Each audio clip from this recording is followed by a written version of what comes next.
Welcome everybody to another book of the month. Today we are going to be going over A World Without Email.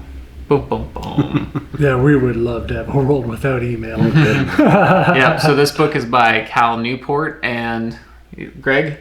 Keith, what is the case against email? There's just too much. I mean, you get these crazy threads and it's just really hard to keep up with email and do your work at the same time. I think that's really the big thing.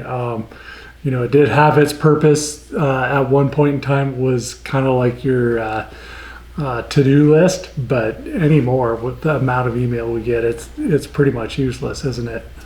Yeah, it's just there's so much email you get, and I think one of the things he talks about in the book is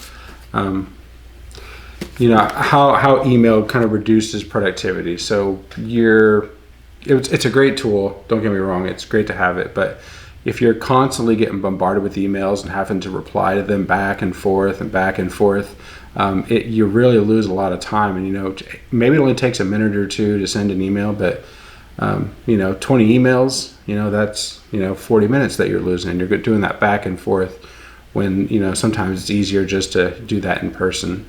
Yeah, one thing he talks about too is how email kind of has a mind of its own, and he refers to it as the hyperactive Hive mind. You want to kind of go into that? Yeah, this is kind of like he talks about the tribes. Isn't that what he goes through? Where he's, the tribes had this group think, and they were all on the same page. Well, when the hyperactive Hive mind comes along, it's, you're getting distracted, you're getting pulled this way, that way. You're losing that focus that you get when you're when you're in the zone, you're focusing on those things, and the hyperactive Hive mind kind of pulls you out of the focus, and so you're going back and forth, and you're not being as productive as you could be when you get that straight focus. So the hyperactive Hive mind kind of pulls you out of what you're really trying to get done. Yep, and he says that email can make you miserable. How does that happen, Greg? It makes me miserable, period. It's that there's so much to do, and it's so hard to keep up with stuff, it's particularly if you get a big long thread, and then you have to keep doing all this back and forth stuff where you could just pick the phone up and talk to somebody for reals for like less time than it took to do an email. Mm-hmm. And the other part of it was that in a lot of email, we talk in person, the intonation that we have, the body language that we give is 70% of the conversation that we have with somebody. In an email, there's a lot of room for misunderstanding because we read stuff in our own voice, and so it's very easy to misinterpret what people are trying to say because we're reading it in our own voice, not the sender's voice. Mm-hmm. All right, so in The World Without Email, he comes up with 4 principles that we're going to outline and discuss. So the first principle is the attention capital principle.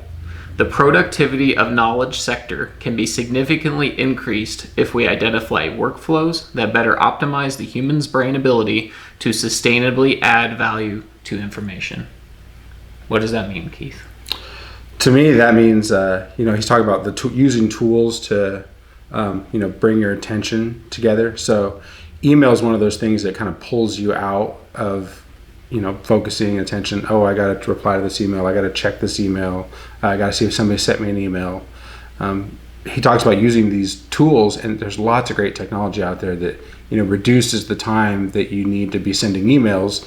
So Microsoft Teams is probably a great example. It's a quick chat. You just quickly send a message, and then you can get a reply 10 seconds later. But with that too, we can be a little bit addicted to the dings. Yeah. That's where actually having your present set to do not disturb or only checking it in certain times can be really valuable. Yeah, that's kind of the deal with email. Like I remember when I first got email, I was like constantly checking it every 10 seconds.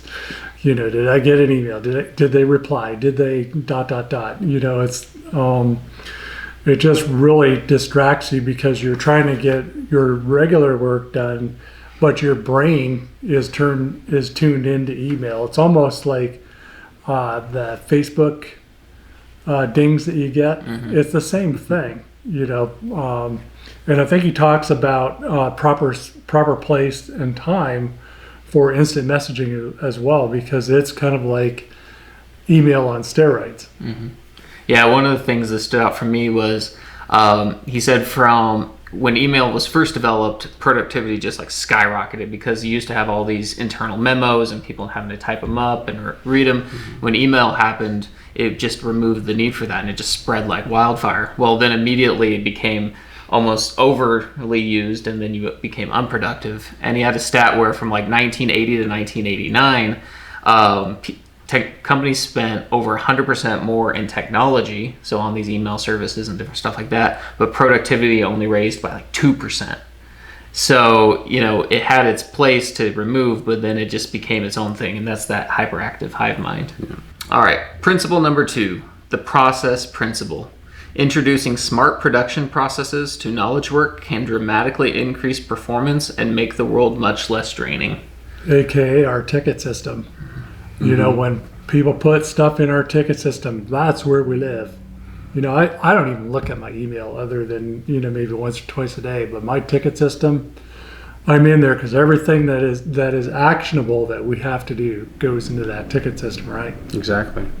Yeah, and it's he talking about the processes of things. So, making a process. So the ticket system, for example, people have that process where they can submit tickets into the system. The people working on the tickets just focus on the ticket system, and that's just one example. But there are several other examples of when you build a process, it really eliminates a lot of that friction, that hyperactive hive mind mentality, where you know exactly what you're doing, you know exactly how to do it. Yeah, and like along with the ticket system is that human interaction that you have to have in order to solve somebody's problem. So it's very actionable with the client. Now that's just one example of a system that we personally use. I can't really speak to any other process systems that are out there, but I'm sure there are tons of them for your industry. Principle number 3, the protocol principle. Designing rules that optimize when and how coordination occurs in the workplace is a pain in the short term, but can result in significantly more product operation in the long term. Greg, I think you can probably speak a lot about this one. Being the owner of a business, everything kind of lives inside your head, and you obviously can't do everything. So when you come up with processes and protocols, people can follow those, and then they can kind of emulate what you're doing and free you up to focus on what's more important for your business. I think it could easily go back to that myth of multitasking, where you can only do so many things at one time. And, like protocol that we have is you have, all of us have specific times a day that you have my full attention.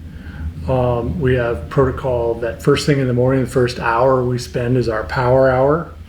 And we spend that doing things that are where our mind are fresh, and we don't bother each other a whole lot during that first hour unless there's something emergent coming on. So that's kind of like an example of some protocols that I can think of. For me, it goes back to what you're saying, the ticket system. That was a pain in the butt to set up. It was months of work. It was hard. We had to define everything. Yeah, how tickets were, how you classify them, how the channels in which they can come in, how assigning them works, how users get, sign in and access stuff, who can access what. And then we had to train everybody on it. Well, that's this exact thing, because now when we get a ticket, it's almost, effortless in how Keith will get it, assign it. We all know exactly the exact process that we do, from alerting the customer, working the ticket, closing the ticket, entering our time. It all happens, so you don't have to kind of make it up every single time. So in my opinion, that's like one of the perfect examples of what we do to optimize that. Principle number 4, the specialization principle. In the knowledge sector, working on fewer things but doing each thing with more quality and accountability can be the foundation for significantly more productivity. Yeah, I agree. Like, first of all, the thing that bumps into my mind a lot through this book is the myth of multitasking. That you have people that are on task doing what they do best and that their roles are clearly defined. I think that's really it in a nutshell, don't you think? Yeah, it's really specializing on something specific, whether it's like lawyers focusing on their law work, accountants focusing on accounting work. We focus on tech work. When you get somebody that's really specialized in a process, like a high level security guy or somebody that can really, focus and really get their attention and go deep and know everything there is to know about, one specific subject or topic. That's a real specialization process that somebody can focus on and, produce the best work that they can.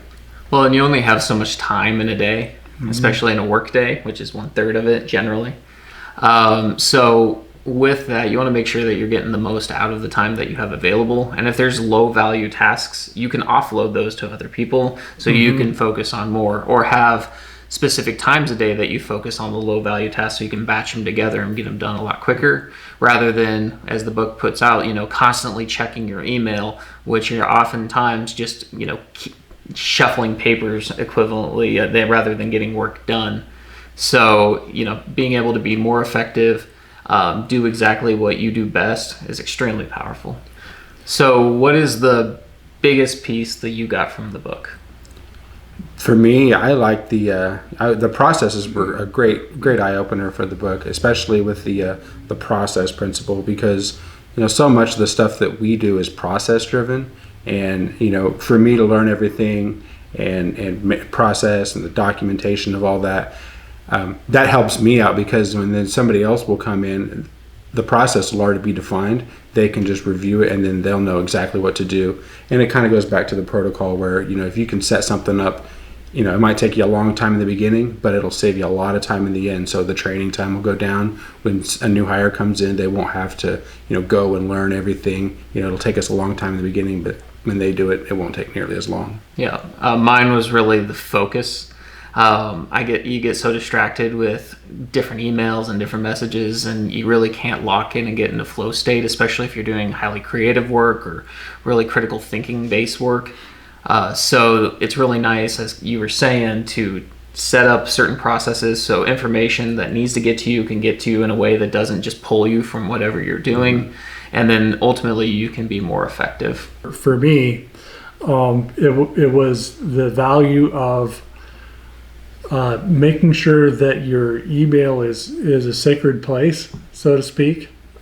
Making sure that you're doing all the things to keep spam out of your inbox, so you're not having to do that filtering, to not keep looking at email. And I've gotten really good at that over the last 4 months, just looking at it maybe 2-3 times a day. But making sure that you use email as a tool, but not as your primary tool, because it's just not good for business. All right. Well, that was A World Without Email. Yep. So definitely check out a copy. If you liked our review, check out some of the other videos that we have on YouTube. Every month we try to get another one read and another video made.